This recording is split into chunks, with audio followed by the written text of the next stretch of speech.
And Bill, when you look back at the campaign, it did gather a lot of momentum. Gus was on social media quite heavily and probably went about his business different to you. I just think traditionally how you would have gone about things. So a lot of people were saying that Gus was going to be fresh, radical ideas, potentially you were a little bit old-fashioned and stuff like that. But when actually, and we spoke about it on the podcast last week, when you actually dig into it, and I spoke to producer Tim about it before and after, I couldn't find many differences actually between what you both wanted for the game and what changes were going to be made. So you look now, where can you see actually that changes can and will be made in the game?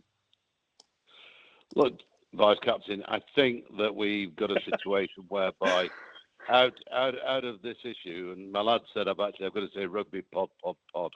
Good on him, Bill. Good on him, Bill. Like myself, they're avid listeners. They'll be marking me. The three lads will be marking me out of 10, so I get on. I think coming out of this thing that we've got, then we've got to align the calendars. We've got to look at what is best for the game. Is it best for teams to be travelling, the North going in July, the South coming up here in November? Is there any way that we can put those 2 months together? Like you two guys, you played loads of international rugby all over the globe throughout the years that you've had your illustrious careers. And so, what would you think of that, for instance? How would you think if you went south? Jim, you go with Scotland, you go down to New Zealand and then come back up, and then straight away you're playing at Murrayfield against South Africa in the next month. Yeah, no, I mean, I'd enjoy it. Like, I think the issue that they've got is around the travel situation. But like for me, I think globalizing the seasons, what we're obviously talking about here is, I'm passionate about that. I've been quite outspoken about that as well.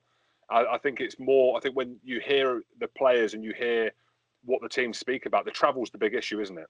That's the big issue that they've had across the.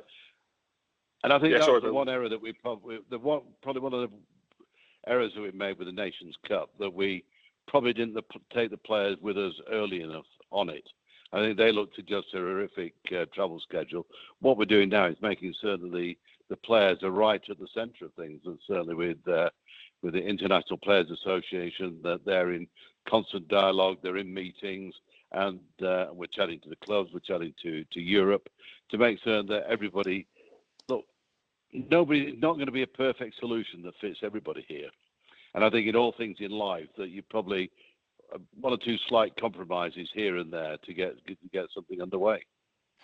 And how hard is it going to be, Bill? Because ultimately, it's a jigsaw that looks ridiculously hard at the minute to keep clubs happy, to keep the European game happy, to improve things in Super Rugby. You've got obviously the Tier 2 nations that want a big piece of the pie, or a bigger piece of the pie now, and rightly so, in terms of being able to play against a Tier 1 nation and the funding. Correct. How hard is it for you to be able to juggle all these things, keep as many people as happy as possible, and find a solution for a global calendar? Because ultimately, the behemoth, which is the Six Nations, is something that you passionately said shouldn't need to move, but other people are going to have to move around that to keep everyone happy, I suppose. Well, look, the Six Nations, they can speak for themselves. I'm not on the Six Nations committee. I'm nothing to do with the Six Nations. I'm just looking at it as an outsider, and they will decide what they do themselves. But I look at the Six Nations, and actually, when that's played, doesn't really have any major conflict apart from probably club competitions, because there's nothing really happening, I can't see, around the global game at that window when the Six Nations currently play. But as I said before, that is up to them.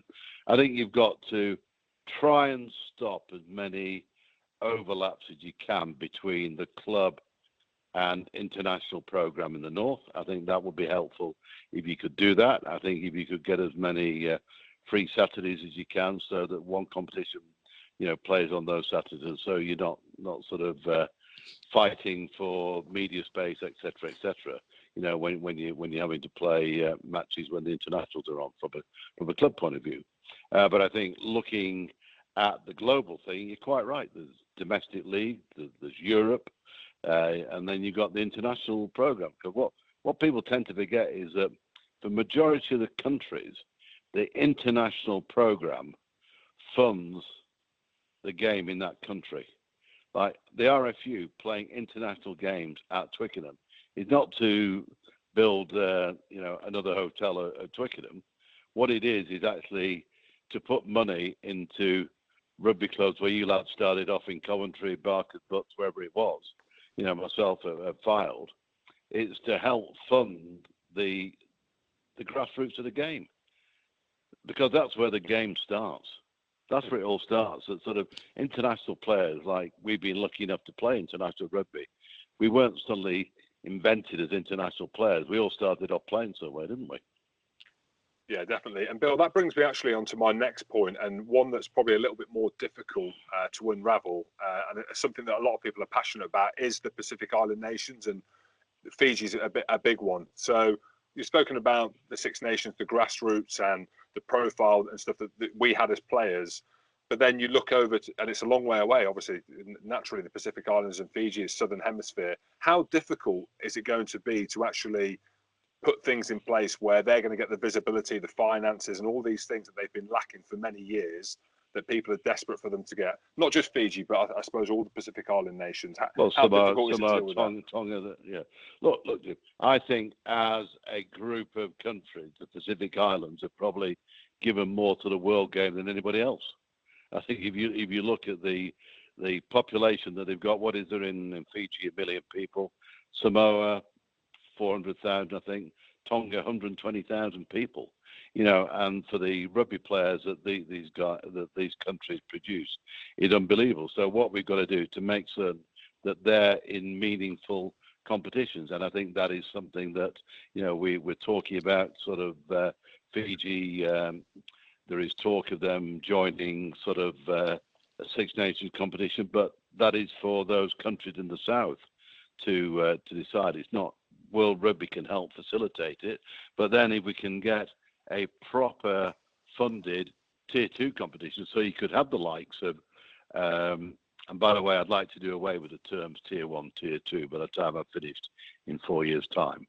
I'd like to think we need to look at ranked teams, and we talk about emerging teams, because it's a bit of a stigma, which is wrong, that you're sort of labelled a tier 1 or a tier 2.